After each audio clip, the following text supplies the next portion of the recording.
Você sabia que o diagnóstico do autismo não é apenas sobre sinais visíveis na infância? É um verdadeiro quebra-cabeça, complexo e que está sempre evoluindo. Esqueça tudo o que você achava que sabia sobre síndrome de Asperger ou autismo clássico. Hoje, todos esses termos foram unificados sob um único nome: transtorno do espectro autista, o famoso TA. Mas o que exatamente isso quer dizer? Como os profissionais chegam a essa conclusão? Prepare-se, porque neste vídeo nós vamos desvendar os conceitos diagnósticos do autismo de uma forma clara, envolvente e atualizada, para que você compreenda como a ciência e a psicologia enxergam o espectro hoje. Se você é pai, mãe, educador ou apenas alguém curioso sobre o tema, fica comigo até o final, porque cada detalhe pode mudar completamente a forma como você entende o TA. Seja muito bem-vindo ao canal. Aqui, nós falamos de forma acessível sobre temas que transformam conhecimento em compreensão real. O autismo é um campo vasto, e as informações sobre o diagnóstico, muitas vezes, são confusas ou até contraditórias. Por isso, neste vídeo, vamos destrinchar o que mudou nos últimos anos, o que ficou no passado e o que a ciência reconhece atualmente.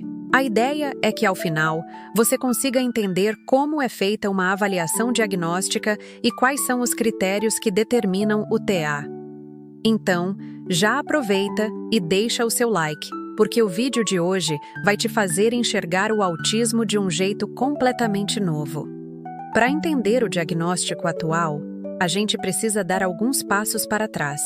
Houve um tempo em que o autismo era dividido em várias categorias: autismo infantil, síndrome de Asperger, transtorno global do desenvolvimento sem outra especificação.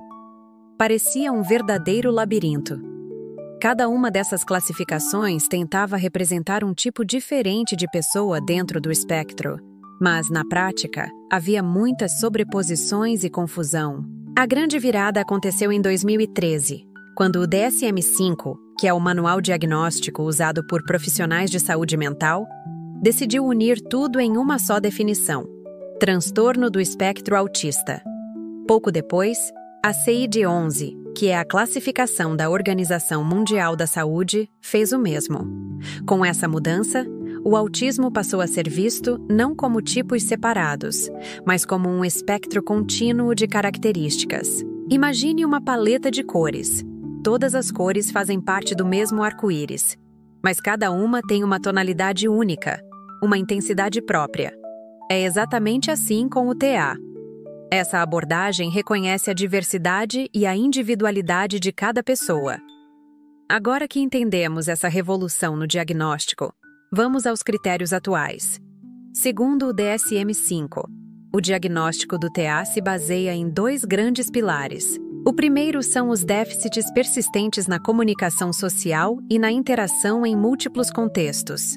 O que isso significa na prática?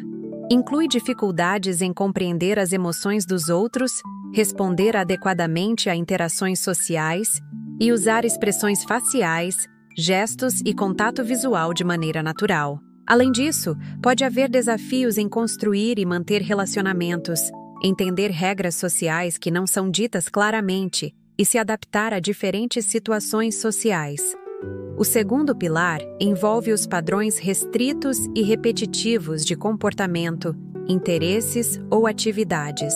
Nesse grupo, entram movimentos repetitivos como balançar o corpo ou as mãos. Falas ecolálicas, que é a repetição de palavras ou frases, e uma necessidade muito rígida de seguir rotinas. Também inclui interesses intensos e muito específicos em determinados assuntos, e reações incomuns a estímulos sensoriais como sons, luzes, texturas ou cheiros. Esses dois pilares são essenciais para o diagnóstico, e ambos precisam estar presentes para que o TA seja confirmado. Se esse conteúdo está te ajudando a entender melhor o autismo, pausa um segundo e clica no like aqui embaixo.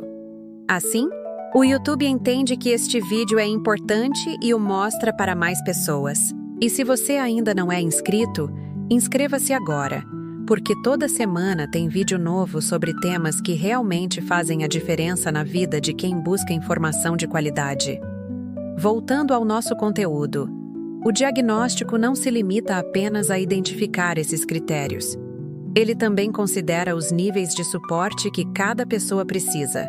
São 3 níveis. O nível 1 indica que o indivíduo requer algum apoio para lidar com interações sociais e com a rigidez nas rotinas.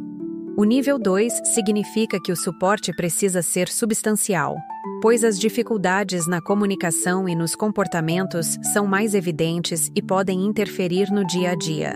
Já o nível 3 representa a necessidade de um suporte muito substancial, onde os desafios são intensos e afetam diretamente a independência e a vida diária da pessoa. Mas aqui vai um ponto crucial que você precisa saber. O diagnóstico de TEA não é feito por uma única pessoa ou com um único teste. É um trabalho de equipe, um processo minucioso que envolve médicos, psicólogos, fonoaudiólogos e terapeutas ocupacionais. Existem ferramentas padronizadas, como o ADOS-2 e o ADIR, que ajudam nessa avaliação, mas o olhar humano, o acompanhamento detalhado, a observação clínica e a escuta empática da família é o que realmente traz precisão ao diagnóstico. É uma investigação completa para entender o funcionamento daquela pessoa. E um detalhe importante: os sinais do autismo geralmente aparecem nos primeiros anos de vida, mas às vezes só se tornam mais visíveis quando as demandas sociais aumentam, como na escola ou na adolescência. Isso não significa que o autismo surgiu depois. Ele sempre esteve ali, mas ficou mais evidente com o tempo. Por isso, entender o processo diagnóstico é fundamental para que a pessoa receba o apoio certo no momento certo, promovendo qualidade de vida e desenvolvimento.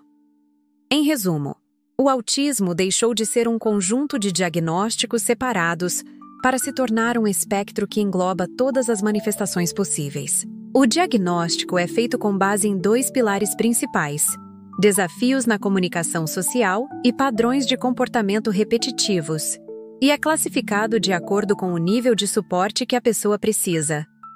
Se este vídeo te ajudou a compreender melhor o autismo, compartilhe com alguém que também precisa dessa informação.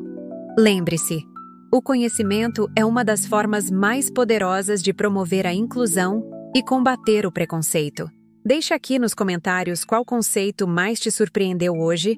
Eu vou adorar ler e responder. E se você quiser continuar aprendendo, assista ao nosso próximo vídeo sobre mitos e verdades sobre o autismo, que já está aparecendo aqui na tela. Nos vemos lá e até o próximo vídeo.